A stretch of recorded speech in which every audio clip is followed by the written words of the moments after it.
Ahoy, mateys, and welcome to another episode of Shore Leave, where these two sailors are taking a chance to kick back, absorb the local color, and talk about some Sailor Moon-related topics. I'm your host, right. Caliban. And I'm your co-host, Mikan Hana. And we're here to bake up some seafood for our island vacation. Okay. Put some shrimp on the Barbie. Whenever you go to a seaside resort or even just any area that's near an ocean, there's a seafood restaurant. Oh, you have to have a seafood But restaurant. there's no guarantee that that seafood's going to be any good. Even when it's right there? And I've got, it's definitely. And I've got a shore leave planned out called Ceviche Horror Stories. Oh, yeah. For the audience that I won't spoil now. Unlike the seafood involved in that ceviche. Welcome to the people watching on Twitch and on YouTube. Thanks for joining us for this ongoing experiment.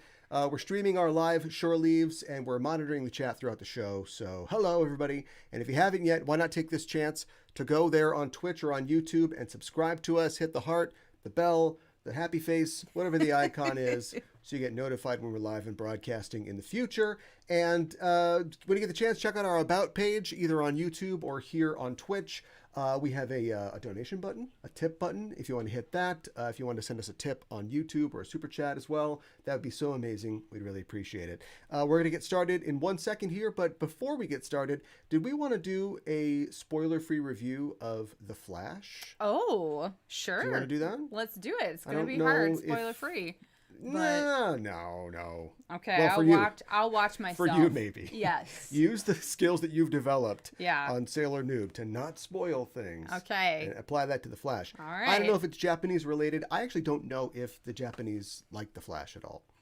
They like superheroes. Why wouldn't they like The Flash? I don't know. I mean, you're right. I mean, they're not monolithic, but I mean, like certain heroes are really popular or certain things resonate really well. And I don't know. I've never heard about that. I know there is a Japanese Flash. Really? Yes. Tanaka Ray is the Japanese Flash's name. Okay. He is from Earth D. Okay. He was in like a Crisis one-shot from 1999. Wow. And he was created by Marv Wolfman. So it's amazing his name isn't Legs. Oh my God. That's a Marv Wolfman joke. It is. And he meets the Flash, and the Flash helps him, solve something on his world. And interesting note, he doesn't have a costume ring like the Flash does. He has a costume pen. Interesting. Like a transformation pen. Okay. Yeah. All right, that makes sense. Okay, now we get it. Okay.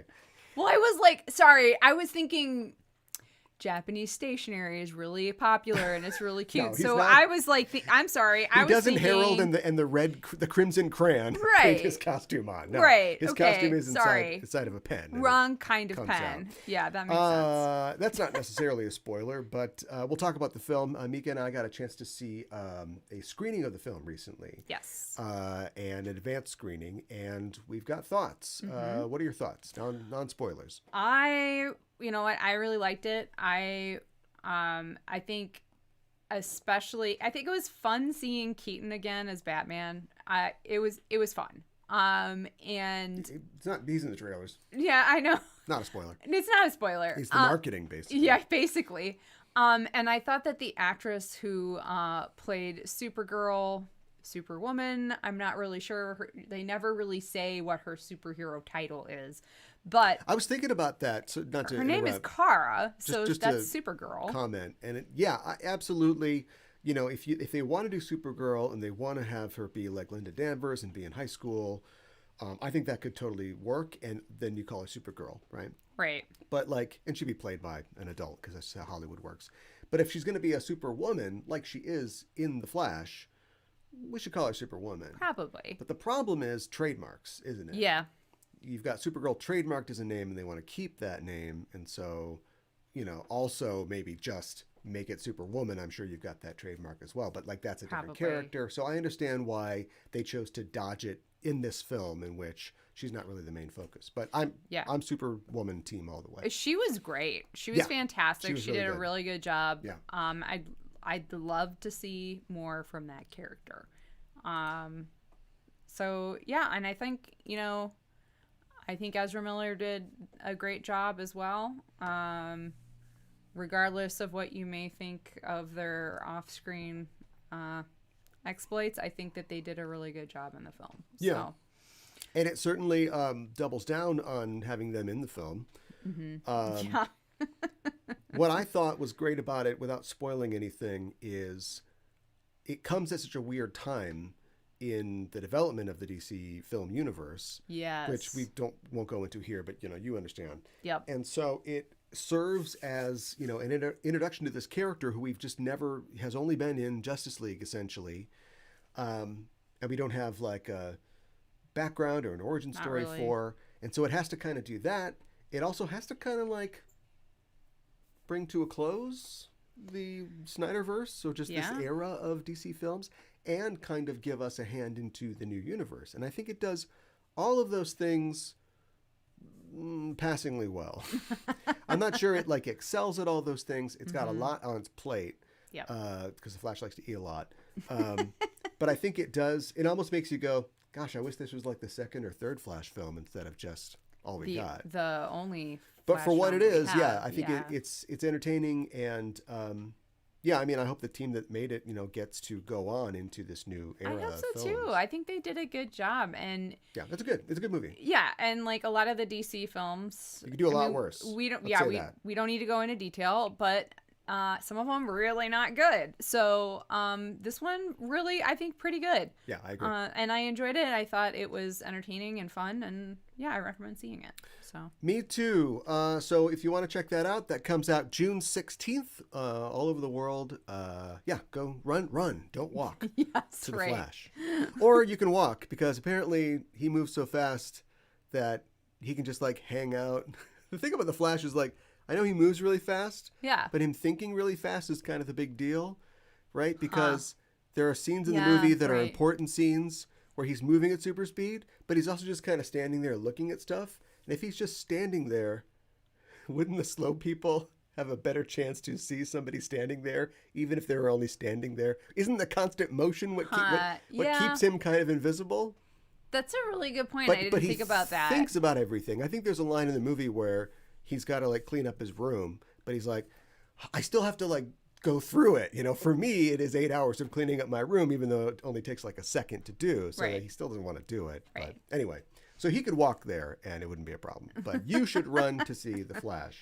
Let's get started. We're going to talk about what's on our mind this week. What have you got for this week's Shore Leave? Oh, wow. Well, I've got a doozy for you. Mm-hmm. I want to talk about Japan's obsession with toilets and poop. Because you got a poozy. A poozy, all yes. Right. Because I wanted to know what's up with that. Because I know about it. I've known about it for a really long time. It's just kind of there in the background. You don't really think about it too much. You're like, yeah, that's a thing. I don't know. So I wanted to find out why. Poop. And toilets. Do it. Yes. Oh, I'm going. Right.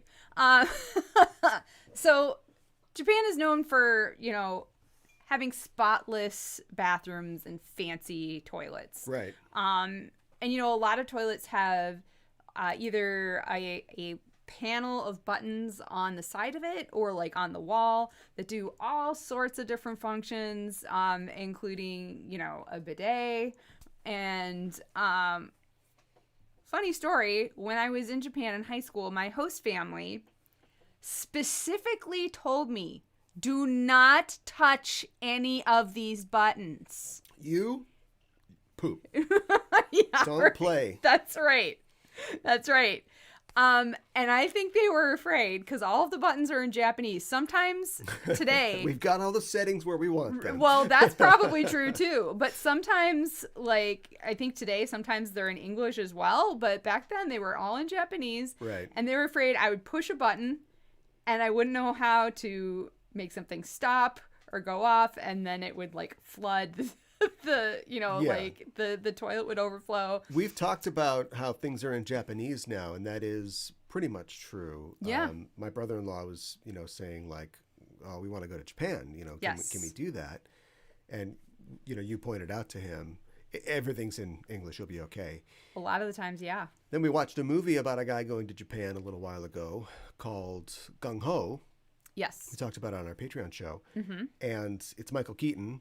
Yes. From The Flash, in Japan. And he's like, and I know that they probably shot it to make it seem more confusing, but he's at like the train station and there's just no English. There's maps and there's arrows. So that has been, in the last 25, 30 years, they have changed that a lot. Like everything is now in English. I think so too. And I've heard from like YouTubers that I watch too, that like, especially in Tokyo with the Tokyo Olympics, they really made sure English was like everywhere. Yeah, right. So, I think especially in the big cities, you'd be totally fine. Mm-hmm. And a lot of people, they try to speak English as much as they can. But, and then this is just kind of a funny side note. I have images as well for my presentation today, which Cal is going to help me with. Yeah, let me know when to show images. Yes. So when I was in Japan in college, I went over to a conversation partner's house and they had a bath mat that, one of those bath mats that goes around the toilet.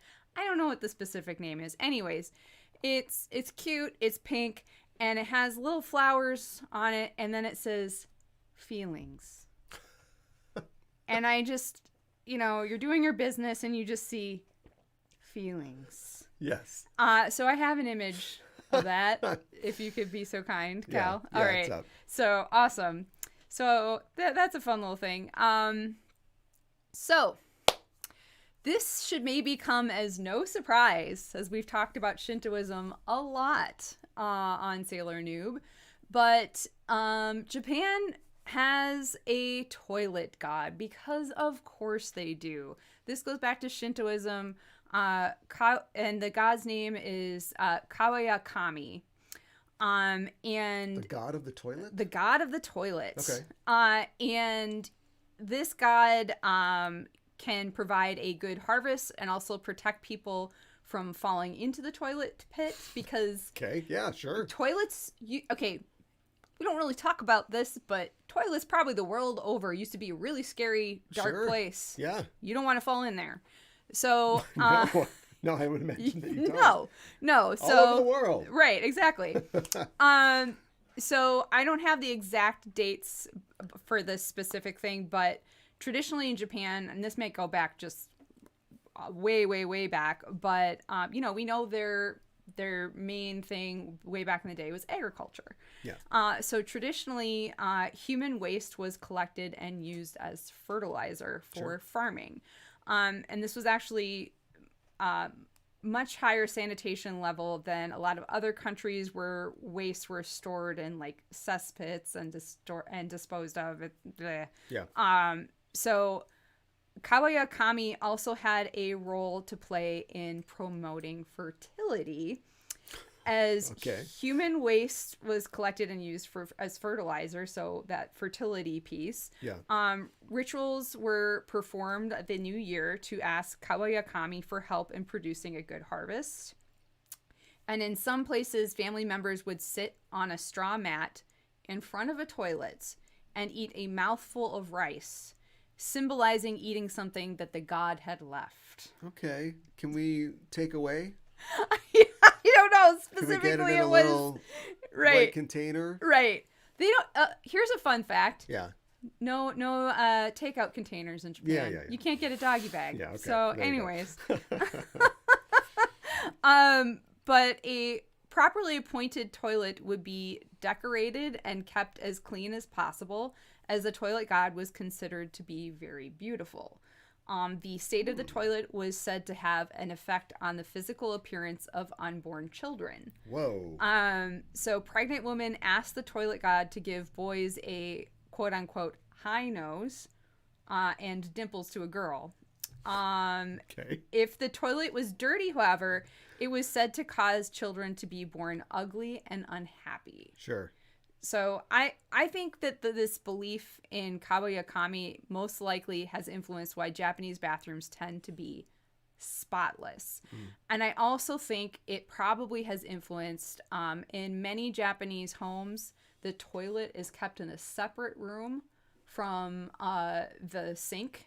Okay. And the tub and that sort of thing. Yeah. So it's tucked away. Sure. We keep it clean, but is the picture that you've got of the no, god? I okay. have. Sorry, I didn't mean to rush you. No, it's okay. I was looking and like I found there is a shrine.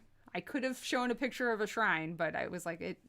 I was trying to find an image of the god, but I couldn't find anything. But I have toilet ghosts. So okay, all right. My next even that. Yeah. J.K. Rowling. Not original. Come on. Oh boy, have I got some toilet ghosts for you. So the first ghost is named Akaname, which literally translates to filth liquor. And so that's the first image, or image 2. Oh. Yes. Okay, wait a minute. This is where I jump in and say that this looks like the guys from Resident Evil. It probably is. Yeah. Yes. Yes. Oh my God, I didn't even think about that. They have the sort of the creepy angled limbs. Yes, and the long claws. What are they? They're called lickers too, aren't they? They're called, like, they have some technical name that's their official name, but fandom has named them lickers. Yeah, they're the lickers. That makes sense. And they have long flickering tongues. This guy's getting into his filth here. Yeah. So I wanted to mention this image and the next image are illustrations from yokai.com. Okay. Which is an awesome website all about yokai, and it's written and all the illustrations are by Matthew Meyer. So I just want to give a shout out. Got to give credit to the artist. D&D guy? Oh, that's Matthew Mercer. Never mind. I don't know. I was like, I don't know. I smell leather bracelets. No, false alarm. He might have leather bracelets. I have no idea. I don't know. I don't want to say. But yeah, Akaname is usually they're like depicted as like goblin-like creatures who eats filth, and they've got long flickering tongues. And in classical Edo period depiction, the Akaname resembles a human child with clawed feet and cropped heads sticking out. Its long tongue so it licks filth in like bathing areas and just like the toilet and bathroom in general. Huh. So yeah. And I read too that they're not going to hurt you. They're just going to lick the filth. Okay. But apparently just... A friendly ghost. No, I don't know. But they're not going to harm you. Not the friendliest ghost, you know. Yeah. Like the 5th or 6th friendliest. Right, exactly. Yeah. But apparently, I mean, this makes sense, right? Just running into yokai, not fun. So people keep their bathrooms clean because they don't want Akaname coming anywhere close to them. They're missing out on a chance. You know, whoever the Johnson & Johnson is in Japan, the Hiroki and Hiroki or whatever. That, you know, the scrubby bubbles. You have the little filth guys, and they're like, well, but you make it really cute. Yeah, they'll take care of this for you. They'll clean it all up. Right. You make it like a friendly tongue. Well, it doesn't have to be friendly. Nobody's inviting the scrubby bubbles over for dinner. Okay, like the mucus guy. Sitting down there, scrubby bubble. Yeah, right. Sitting next to your daughter. So you're a cleaning man, huh? No, you don't want that. Right. I should point out in the chat, Fandom Casual mentions that the Romans had a goddess of the toilets. Yes. Mm-hmm. Cloacina. Yeah. Oh, so classy. Romans and maybe the Japanese, comparable in terms of like god of the paperclip. Oh, what the hell? God of the dust mote. We got gods for everything. Yeah. Even a tomb for the unknown god. Or an altar, I suppose. Oh, wow. I got JFK and the Bible mixed up. It's going around. Please continue telling us All about right, filth yes. lickers. So the third image, the next one, is of Akamanto, or Red Cloak. And this is a Japanese urban legend about, about a masked spirit who wears a red cloak and who appears to people using toilets in public or school bathrooms. No. Yeah, just what you want, right? So how have I not seen this in an anime? it has to exist in animes. It has to be in horror films. It just has to be. I think I've seen depictions of this. Scary. Yeah, of this urban legend carrying a knife as well, and that is a white mask. That's not a face. Right. Ugh. Yeah. So accounts of this legend vary, but one consistent element of the story is that the spirit will ask they'll ask somebody who's using the toilet a question. Mm-hmm.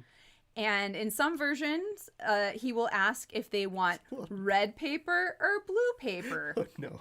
And through other versions, they identify the choice as a red cloak or a blue cloak, or as a red cape or blue cape. But regardless, don't choose anything, because if you choose any of the options, he will kill you. Japanese ghosts are always quizzing you. Yeah. And the quiz is always a trick.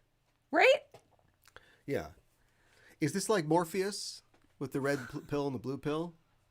Oh my God. I don't know. That's a really good question. Choose the blue cloak, you stay in the toilet. Things go on. If you take the red cloak, you flush, you're coming with me. Oh my God. But you could go down the toilet and right. come out in the real world. Terrifying. That is terrifying. Yeah. So you can reject both options and flee in order to survive, basically. And then the next image is the most famous of the toilet ghosts in Japan. It's Toire no Hanako-san, or Toilet Hanako. And this legend varies, but I know you were talking about Moaning Myrtle before. This is from a movie? This is from a movie. Okay. There have been many Hanako movies. Oh. And there have... Oh, is Hanako the one that fought the Ring Girl? Maybe. Yeah. I can't remember. They had a Freddy versus Jason where it was like Ring versus whatever. I can't remember what Samara's name is in Japanese. But oh, right.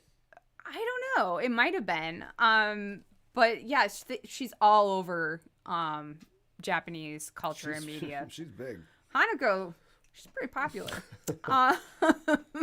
But one version is that Hanako died after being bullied and locked in a school toilet, either by fellow students or her parents. Oh. Yeah. And then another version is she was a kid who was killed during an air raid in World War II while she was playing hide and seek in the bathroom. Okay. That's your cinematic origin, right? Or you go with the child abuse angle, but yeah. Either way, it's rough. And so it basically is so popular and so ingrained in Japanese culture because it's an even stronger urban legend than Akamanto.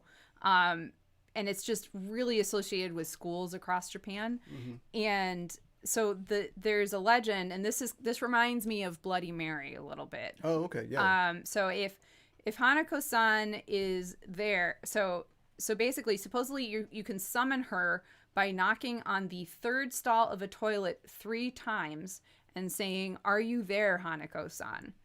And if Hanako-san is there, she will reply with some variation of "Yes, I am." And depending on the story, the individual may then witness the appearance of a bloody or ghostly hand. The hand, or Hanako-san herself, may pull the individual into the toilet, which may lead to hell. Oh, so okay. There you go. Yeah. Or the individual may be eaten by a 3-headed lizard who claims that the individual was invading Hanako's privacy. Who's horning in on Hanako's turf here? Who's the lizard? I don't this is know. My lizard, by the way. Well, it's 3-headed, so is it associated with hell? Like, you leave Hanako alone. I don't know. Like the 3-headed dog, Well, that's not, that's I know. Western, not Eastern. I know. I don't know where the three-headed lizard comes from. Huh. Where is your bathroom god now? Yeah, exactly. Yeah. All right. So then I have Ki no Unko, or Golden Poo. So if we go to the next image, this is Good Luck Poop, or Ki no Unko, which is a Japanese cultural phenomenon. Fantastic. Yes. So Unko and Unchi are both words that mean poop. There are more. We're not going to get into it now. Yeah, right. So Ki no Unko became an icon simply because its un sound at the beginning matches the un sound of the Japanese word for good luck. Okay. It's another wordplay, so amazing. So by 2006, I'm not sure exactly when this started, but by 2006, 2.7 million mobile phone charms of Ki no Unko had been sold. Okay. I'm sure it's way more than that by now. And then if we go to the next image, the flame ornament atop the Asahi Beer Hall in Tokyo is also called Ki no Unko for its similarity. So this flame is supposed to be a poo. No, wait, it's supposed to be, or they made it like, hey, look at this cool flame, and they're like, well, it looks like poop. And it just... I'm not sure which came first, to be perfectly honest, because I saw it and I thought, oh, this is like, this is like a torch. It looks like a torch. Yeah. It's stylized, but it has become to be known as, it's called Ki no Unko. I don't know who started calling it that. But yeah, Asahi Beer Hall is probably like, yeah, we meant to do that. I don't know if it was intentional. Yeah, golden poop, right? Yeah. It's lucky. Right. Fire that guy. Yeah. But it's right by Asakusa, which is, there's this huge temple and shopping area in Tokyo. So, and then you just see that right there. I'll meet you by the big poop. Yeah, exactly. And also, of course, who can forget the poop emoji, which is incredibly popular. Of course. And then, so like the gold luck poop and the poop emoji have like the little swirl poop form, which is like what Japanese poo characters look like, right? Yeah. And there's a lot of different characters that are like that now. Like there's a cute little cat character that has a head that's like a little poop swirl, but it's like pink and cute, and it's a poop head. Yeah, but there's just so much, and I thought you would appreciate this. Like in the Legend of Zelda Breath of the Wild, there's an item known as Hetsu's Gift, which resembles Ki no Unko. Yeah, so that's on purpose. You got to do the whole thing though. Yeah, there's 1,000 creatures called Koroks in the game. Yes. Yes. You have to do little puzzles to like uncover, and when you do, they give you Korok's gifts, which have a distinctive smell. They say. Yep. And they're like currency. You can trade them in for upgrades and stuff like that. Of course you can. But then there's the main guy, Hetsu, who's the guy with the maracas, right? Yes. He's like the king of all Koroks. Yes. If you give him all 1,000 of these little gifts, then yeah, he gives you a big gift. And the description says it smells terrible. And I don't think it does anything. It's just a big golden poop emoji, basically. It's so weird. You guys. Well, and like their poop is their seeds that they give you are like golden in appearance too. Right, yeah, it's gold, yeah. It's weird. Are Koroks like filth eaters then? Is that their secret? You never see a toilet in Legend of Breath of the Wild. I don't know. They look like leaves. Yeah, they're little forest spirits. I have no idea. That's a really good question. Like the filth flickers are supposedly, I was reading about it too, like where they come from is like if you don't clean, they will be born from the filth. Yeah, but okay. They just emanate. Spontaneous generation. Yeah, okay. yeah. And they're like, it's a living. Exactly. Yeah. That's it exactly. Yeah. So essentially because un also means good luck, you can buy a ton of poo-shaped items all over Japan. That is why they love poo. Of course. One reason why. Merchandising. Yes, exactly. And then I have one final image. I was getting ahead of myself. For English learners in Japan, there's the Unko drill series. So their mascot is an anthropomorphic poop. He's got a poop swirl for a head, yes. glasses, mustache, and he always has some sort of suit. Sometimes he's got a regular tie, sometimes he's got a bow tie. Yeah. This guy's got a whole closet. But word drill in Japanese can be used to describe a question textbook as well as the shape of a poop. Okay. So that's another wordplay there. And these textbooks have become really popular, and it's kind of like, it's specifically for English learners. I think for the most part, it might have branched out into other things, but it's like they have workbooks for like little kids that have this character, and all of the examples for like things that you're supposed to practice and stuff like that have poop in the example. Okay. And wow. yeah, and I forgot what I was going to say, something else, and I can't remember where it was. Poop examples. Oh, yes. Okay. So it's kind of a good way of thinking of it is it's kind of for dummies.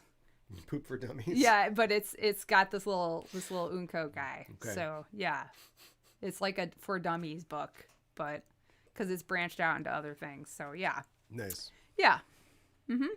All right.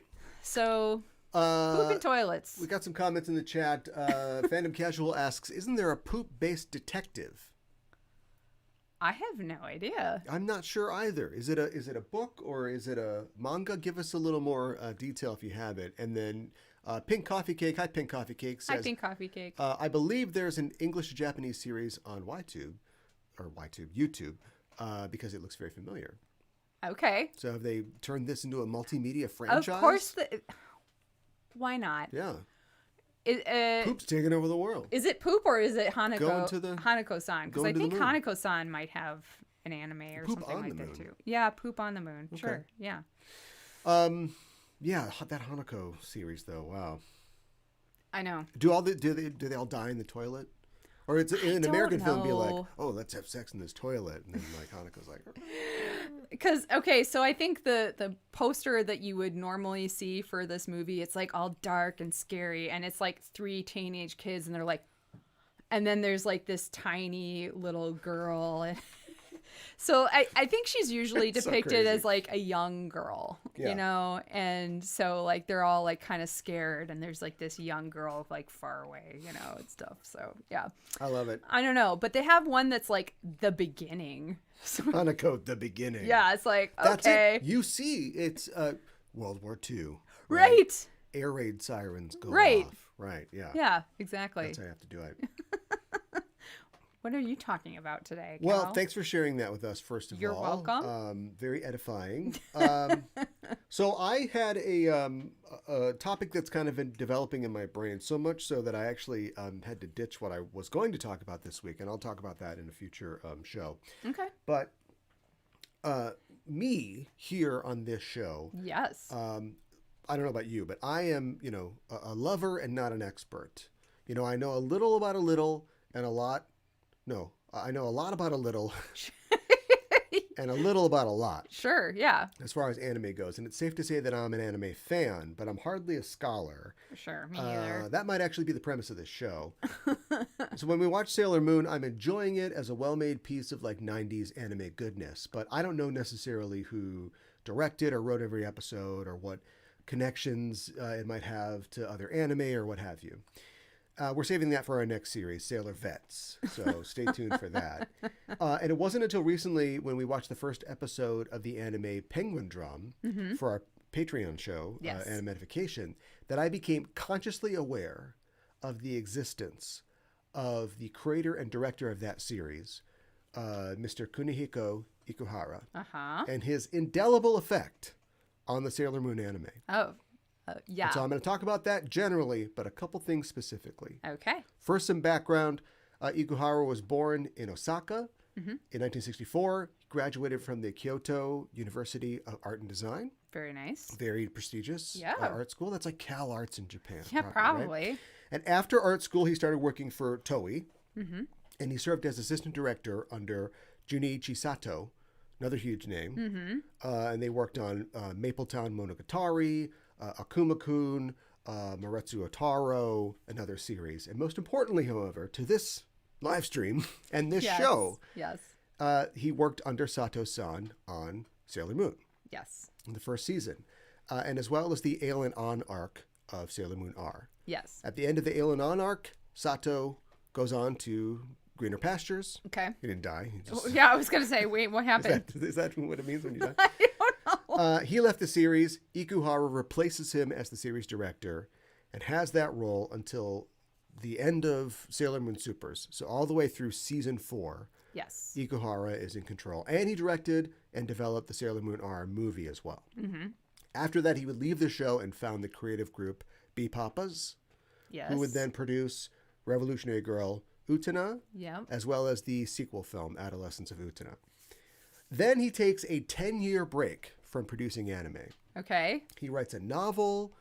He writes a manga series, and he is a musician or like a producer as well. And he produces a concept album based on this novel that he wrote. Okay. He'd write a serial novel in the mid-aughts called Nokemono to Hayone, which would become a manga series. All right. And it was inspired by the Tokyo subway sarin gas attack. Right.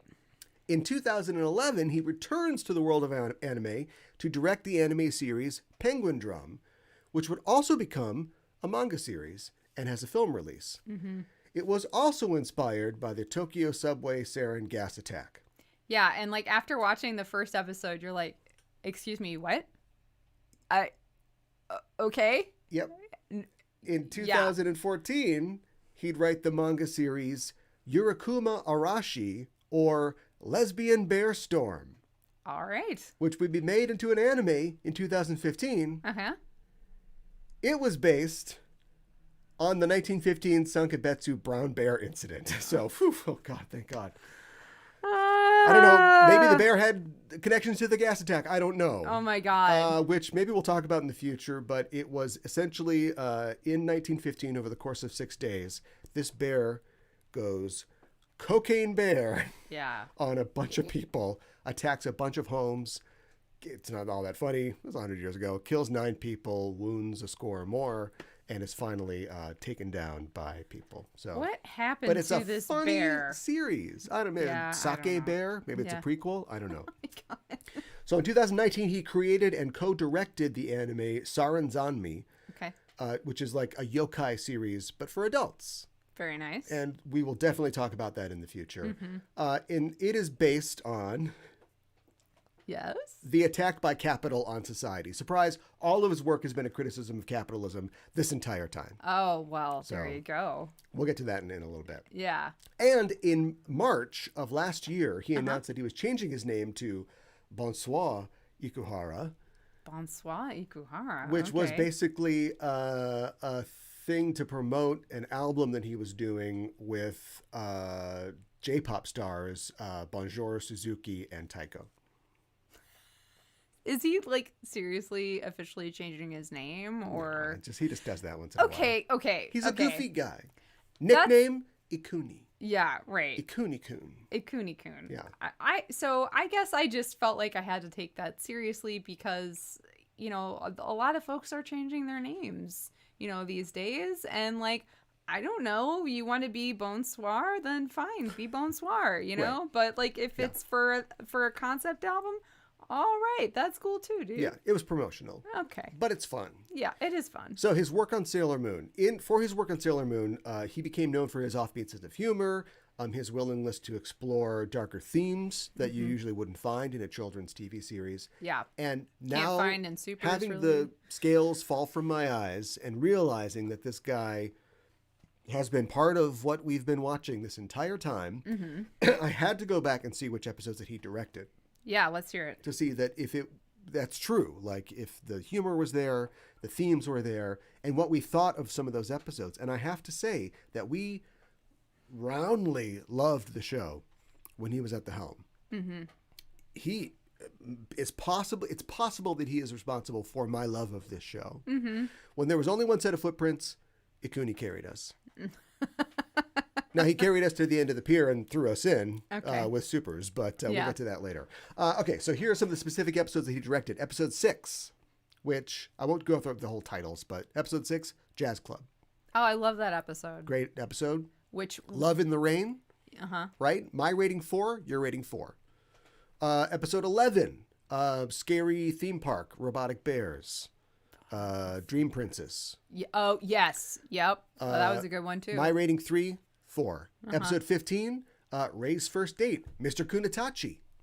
Okay. I only give that one a 2 for some reason, but I like Mr. Kunitachi. I like Mr. You go back to Mr. You gave Kunitachi that a 4. a lot. 21, Protect the Children's Dreams, Friendship Linked by Anime, the anime episode where we go to the anime studio. Yeah. 4 and 4. Okay. 26, Boxy. Oh, Boxy. Which, we love Boxy, but we only gave that 3s between us. Oh, so. Well, some of these we might change. Episode 31, Love and Chaste, Luna's Worst Day Ever.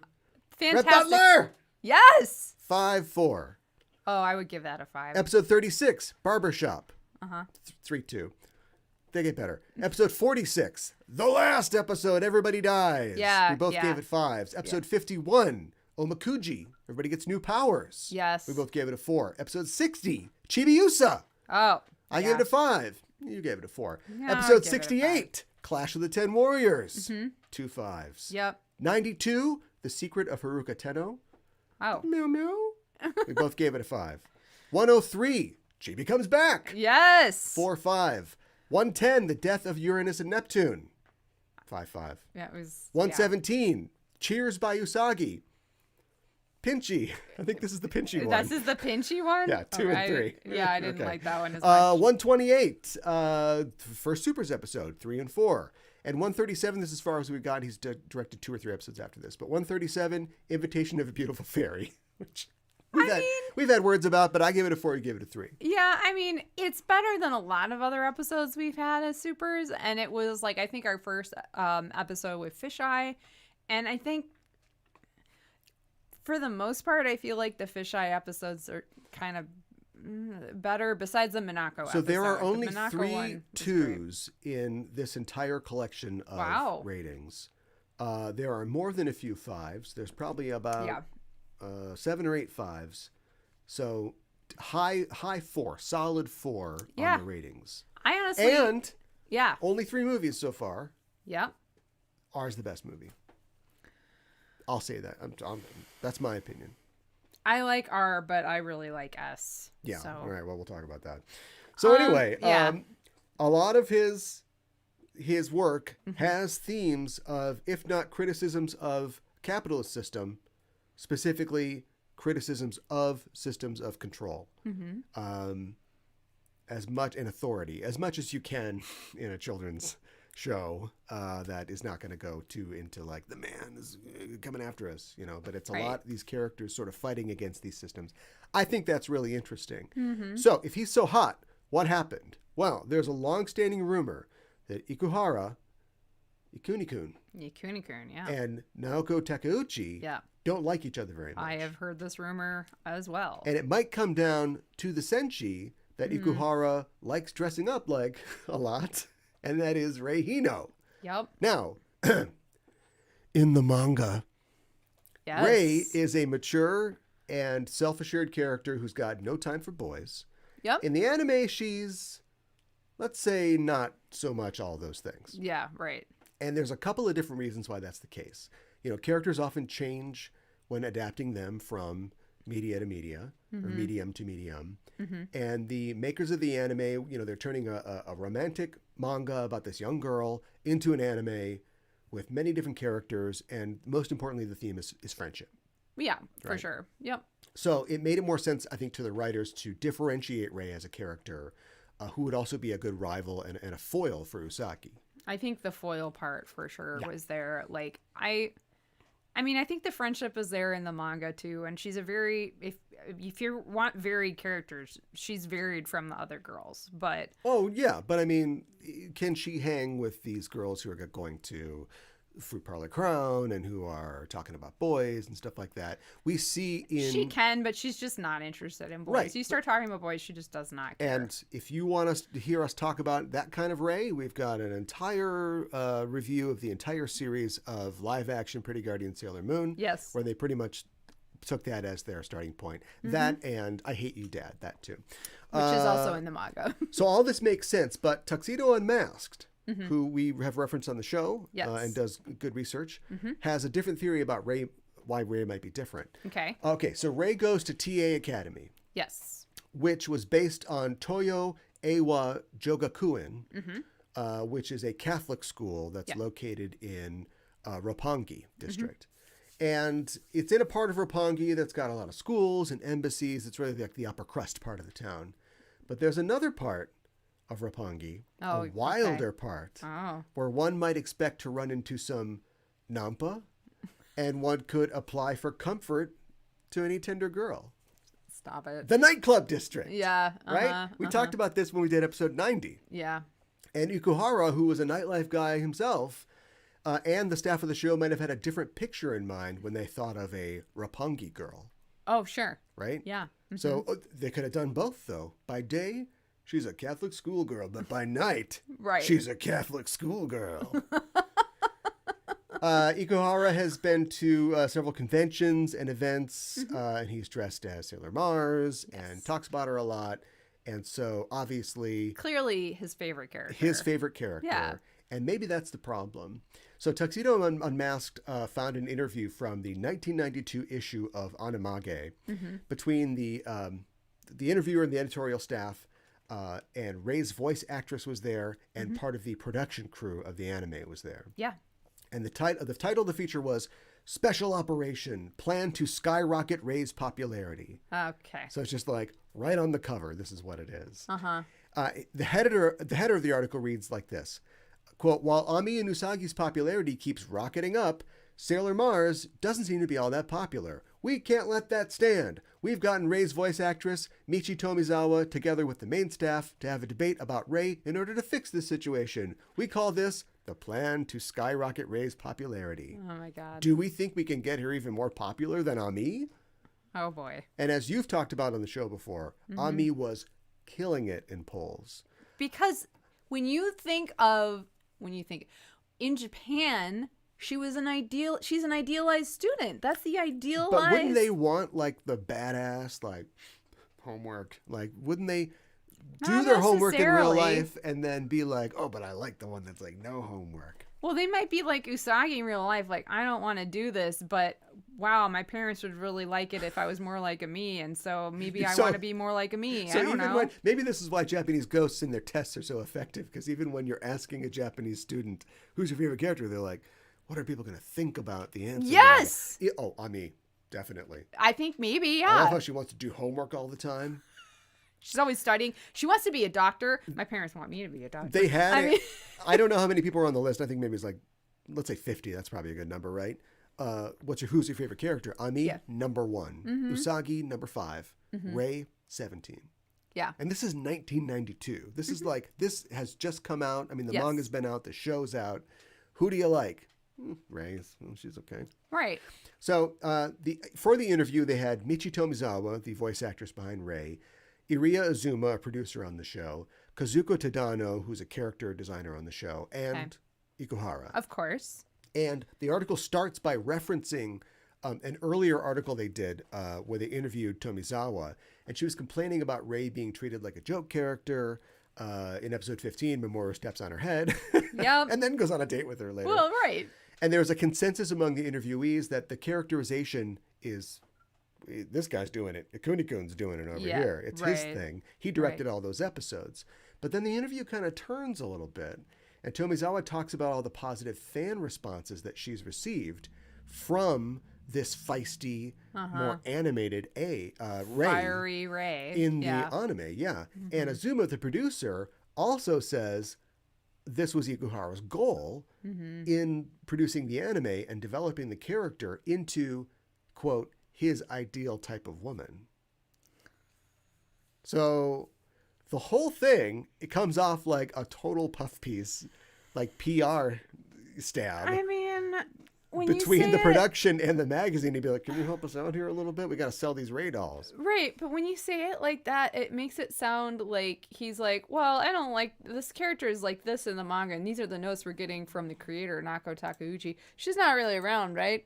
No? Okay, let's make her my favorite character. Well, remember, like, we'll ask Naoko what she thinks, but yeah, we're Toei. We're doing this here. This is our thing know. Now. So call 100%.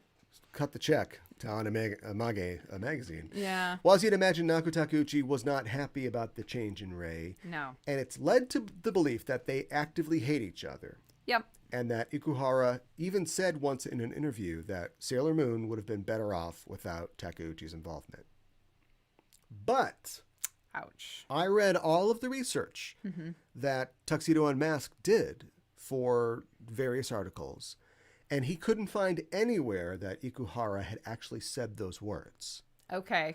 But okay. Takeuchi herself has written in the past about her dismay that the anime did not more closely follow the manga. I was aware of that. Specifically, the Sailor Moon R movie. Which was 100% Ikuhara going off and doing his own thing. Yeah, and she wasn't happy about that because they didn't really work with her at all on that. And I think you've mentioned before, like, I know we talked about when we talked about the S movie, it's completely based on a story that she did in the manga. Yes. And for Supers, this is not a spoiler, but she did a lot of the character design for that. I don't know how much the rest of her involvement was, but she was involved. Yeah. I don't think she was involved at all. No. And there's actually another, giving him a lot of plugs today. Go to TuxedoUnmasked.com. Yeah. But he's got a great breakdown. They interviewed Ikuhara in this weird, rambling, long interview about what he was trying to accomplish with the Sailor R movie. And it was to, like in the 70s and 80s, there was, they probably still exist in a way, but there was something called like an idol film, which is basically just like a comedy or romance movie featuring, a popular actress. And they weren't necessarily like great cinema or literature, but they had certain aspects to them, and he wanted to sort of copy or imitate those aspects. And you see this in like the opening of the movie, the sort of vignette scenes that we have, and then the kiss between Usagi and Mamoru in the greenhouse, and the girls kind of like, ooh, kind of peeking in, and that sort of romantic feel is what he wanted to capture, which I think works great. That's one of the reasons that I like the movie so much. It does work well, yeah. But she didn't like that. And in the afterword for her Princess Kaguya book, she talked about how I didn't like that, and so that's why I work so hard to be involved in the Sailor Moon S movie. So I don't know. So anyway, no evidence that they actually do hate each other, but it has become essentially fan canon lore, lore for now. Yeah, I think the fans are definitely at least read through the lines. I do know, like I know for sure she was not happy about Human the character Luna change for Rei. Blame Naoko. Yeah. If you don't like Human Luna, that is 100% grosses you out as much as she does me. Go key your car or something. So why did he quit ultimately? This is something else that we don't necessarily know. And in the wake of him quitting, all of his interviews are about Revolutionary Girl. And he barely talks about Sailor Moon at all. Because like, why would he be talking about that? He wants to talk about his projects now. He already has a foot out. So if you get him drunk, in a restaurant or something, izakaya or something, ask him. Yeah. But he definitely left because he felt like he didn't have enough creative control on Sailor Moon, and he left to create his own anime with blackjack and lesbians, right? And fencing. Yes. So can we assume that the failings of Supers, as we see them, are down to his lack of creative control? Possibly. Or what we don't like is that him exerting his force. If he had gotten his creative control, would we hate it even more? I mean, like, I think you have a really good point that, like, I can't tell you until the series is over. Well, no, but I feel like a lot of the episodes that you mentioned we really liked, and we have not really liked much I liked of the Supers. ones from this season that I mentioned, though. Yeah. Those are good rating. Right. Or was he just bored? He could have been bored, or it could have been... I don't know whose decision it was to me, Supers has a total tone shift for the entire series, and not in a good way. Yeah. And I read another article that Tuxedo MS did about Supers, and I don't know the names off the top of my head, but there was a new head producer who came in for Supers. That was like the biggest creative team want change. ladies in chains and manacles. I don't know. And like, so I want a cross-dressing character, but we never talk about it. We never talk about it. I think that, like, you know, they definitely talked about, like, we want it to be funny and be slice of life, and, like, you know, that's what people really like about Sailor Moon. I'm like, but like, they were talking about how you know, people, she has to fight monsters sometimes, but people come for the friendship and the interactions, and it's like, yes, but they are also superheroes who transform and fight the bad guys. And of that list of episodes, there are definitely a lot of episodes that are like, oh, Luna's worst day or whatever. Things that are departures or are eccentric. But then he also did the Battle of the 10 Warriors. He directed the finale of the original series, which is great. So he can hit the emotional marks. Yeah, it's almost like he's like the ringer that they bring in for a lot of the big deal episodes. It feels like it because they know that he can get it done. And then in the meantime, he will also be doing interesting character bits. Right. Which I also feel like we're not getting in Supers. Right. Because, like, you know, I was affected emotionally by the finale of the original Sailor Moon series. Yes. And so that affected my rating. But also there are things that happened in that, or like the introduction of Chibi. Yep. Look, go back through the episodes. Yep. It's like a pink cloud hanging over me, you know, having to be introduced to Chibi. And then she's introduced... And I know it was in the manga. And she's pulling a gun out. Yep. But there's also there's weird things happening. Those are the things that would make me go, I'm giving this a 5. Not going, this is important, I'm going to give it a 5. I gave it a 5 because I was entertained by it. Right, of course. And so, like, even though I don't know how much of what we don't like about Supers are his artistic tendencies, and I'm going to talk about that in 1 second.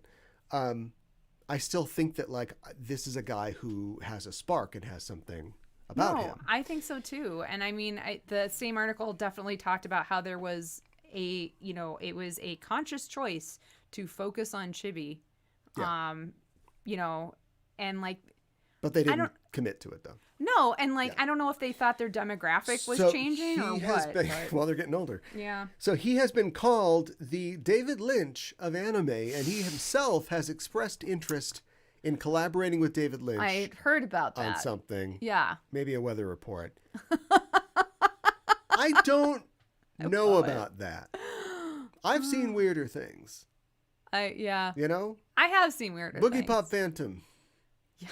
Should maybe Phantom is really the weird. David Lynch or something like that. Yeah. I don't know if he's David Lynch. I have a theory that Ikuhara, who may like and be influenced by David Lynch, is much more similar to another American writer and producer. Who's that? Brian Fuller. Oh, yeah. Brian Fuller hopefully needs no introduction, but as we talk, you'll find out if you don't know who he is. But Brian Fuller, here are some bullet points that compare completely to the work of Ikuni-kun. Mm-hmm. Weird genre stuff. Yes. Brian Fuller's never made a fat dad, hot wife sitcom or a cop drama. He's always doing science fiction and fantasy. Female protagonists. Yep. Number 1. Mm-hmm. To the point where when Ikuhara did Sarazanmai, he's like, I got to do a show that's about boys. I've only ever done female stuff. So he specifically made that about like young boys. Feisty characters. Oh, yeah. And the quips, you know, and the dialogue. LGBTQ characters. Yep. Ikuni is, you know, as far as we know, just a straight dude. That's fine. Brian Fuller's a gay guy. Mm-hmm. But they both want to have that in their stuff. Yep. challenging the establishment. Mm-hmm. Many of Fuller's shows and characters are characters who are part of an organization or part of something which they are reacting against or they are oppressed by, exacting creative standards and demanding a high level of creative control, which often leads to them walking away from projects. Yes. And quitting. That is very true. Starting on a big franchise and then leaving. Yep. Brian Fuller got to start on Star Trek. The American Sailor Moon. Yeah. And then left. Yeah. Here are some projects that Brian Fuller has walked away from. A lot. And he has created all of these shows. Yes. Except for the Star Trek ones. Yeah. Dead Like Me. Yep. Discovery. Star Trek Discovery. Right? Star Trek Discovery. Yeah. Kind of walked away from Hannibal. It was also basically canceled and ran out of time. Yeah. Wonder Falls. American Gods. He helped create Heroes, left it, was rehired for it, and then left it. The Vampire Chronicles show, which never got off the ground. He has left nearly every project he's been a part of. If you have dinner with Brian Fuller, he will not be there for dessert. No. He will get up and leave. He might not even be there for the check. He has his own... Well, I don't know about that. I'm not saying he's cheap. I'm not saying he's cheap. He's got his own Fullerverse. Okay, and I think you could argue there is an Ikuni-verse. Yes. You know, Ikuni often has references to things that he has done in his own stuff. When a character yells out, Beatrice! What? Or maybe we got that wrong. And also, this is just my own personal opinion. I think music is both important to both these creators. I think so. Ikuhara, a musician himself, producer. Yeah. And Brian Fuller has a lot of music and popular music in his stuff. He also did Pushing Daisies, which I think he didn't leave. I think it was canceled. Well, it was canceled. Yeah. And I'm sure he was mad about that. I'm sure he was too. So that's all well and good. I think that he's the Brian Fuller. Let me know what you think about that in the Discord or on our social media. Just to wrap this up and to connect this back to Evangelion, because everything does. Yes. You know, Hideaki Anno, the creator of Neon Genesis Evangelion, worked as a key animator and a storyboard artist on some episodes of Sailor Moon. That's awesome. And he specifically helped direct the transformation sequences for Uranus and Neptune. That's cool. I didn't know that. Yes. Very cool. And Ikuhara is rumored to have influenced the creation of Kaoru Nagisa, one of the characters in Evangelion. Huh. So, story time. In an interview, not on Tuxedo Unmasked, Ikuhara explained that he had a lot of discussions with Anno when he worked on Sailor Moon. And they were like work friends and they hung out. And the whole company went to an onsen for like a company outing. And the two hung out a lot. And then one night, the story isn't going to get as sexy as it sounds like it's going to. They stayed up all night in like an open air bath in the onsen and had like really deep conversations, man. Okay. And apparently Ikuhara shared a story with Anno about how as a teenager, he felt like a lot of pressure and a lot of despair about meeting people's expectations and not making any mistakes. I mean, that makes sense. Sure. It's very reminiscent of a scene in Evangelion in the 24th episode where Shinji and Kaoru have a similar conversation. Interesting. But in the interview, Ikuhara rejects the idea that he's the direct basis for either of those characters. Okay. And he says he definitely said, I like you and not I love you. That's a joke for pissed off Ava fans. So thought that's really interesting. Everything's connected. I've heard that like you work on Sailor Moon and then you either leave to work on Utena or on Evangelion. That's how it works. Well, I have also heard that Rei in Evangelion is named Rei after Rei from Sailor Moon. That's possible. That is what Pretty I heard. Common name though. Yeah, but that's what I've heard. Okay. So, yeah, I don't know. It That's could be why more Rei's fan like, lore. oh, Shinji. No. If you like... She's more like Rei in the manga, except She she's is. probably even more stoic. Yeah. If you like and or love Evangelion, we have a new bi-monthly feature called Beyond Good and Ava, where we talk about the psychological and the philosophical concepts in the anime series Neon Genesis Evangelion. And our latest episode just came out, and on it we talk about the Hedgehog's Dilemma.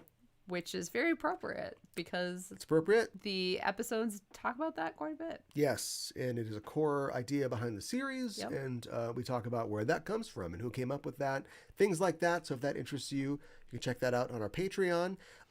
Thanks to our patrons for your support, and we couldn't do this show without you. Yes. And I want to remind everybody that patron or no, we have lots more Sailor Noob content on our Patreon at patreon.com/Sailor Noob.